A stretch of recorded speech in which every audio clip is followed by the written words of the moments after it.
Alfio Calvagna del Dipartimento Politiche del Lavoro della CIL del Veneto. Quali sono le indennità a favore dei lavoratori previste dal decreto rilancio?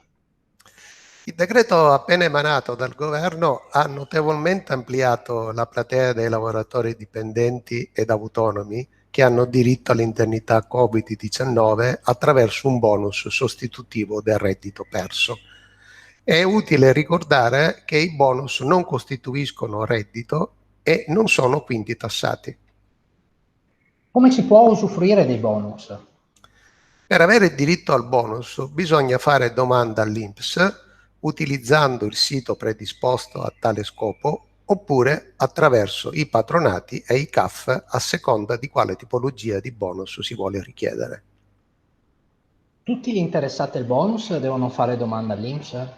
No, coloro che hanno già percepito un bonus rispetto alle normative precedenti avranno il bonus senza bisogno di fare una nuova domanda. Chi può chiedere il bonus?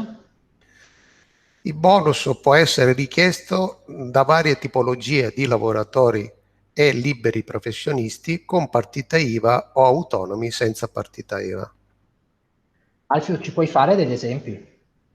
Sì, ad esempio possono chiedere il bonus di 600 euro per i mesi di aprile e maggio i lavoratori stagionali del settore turismo e zone termali con un bonus di 600 euro per i mesi di marzo e aprile per arrivare a 1000 euro nel mese di maggio, così come i lavoratori somministrati sempre del settore turistico e termale, i Coco Pro con un bonus nel mese di maggio di 1000 euro, i lavoratori dello spettacolo che avranno diritto per i mesi di aprile e maggio di un bonus di 600 euro.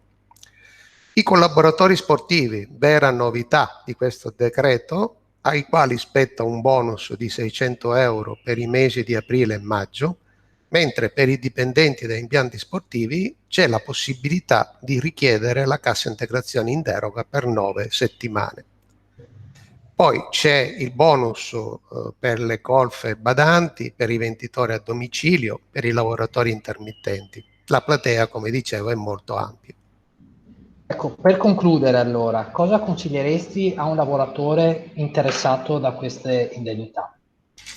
Ma visto che le normative contenute nel decreto sono tante e complicate e i bonus interessano una vasta platea di lavoratori, ognuno con la propria specificità, ritengo sia utile e opportuno che ci si rivolga a persone competenti nella materia.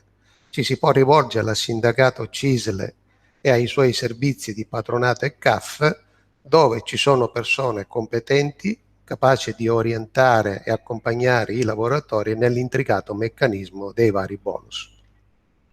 Bene, allora siamo a vostra disposizione, contattateci per avere una consulenza specifica.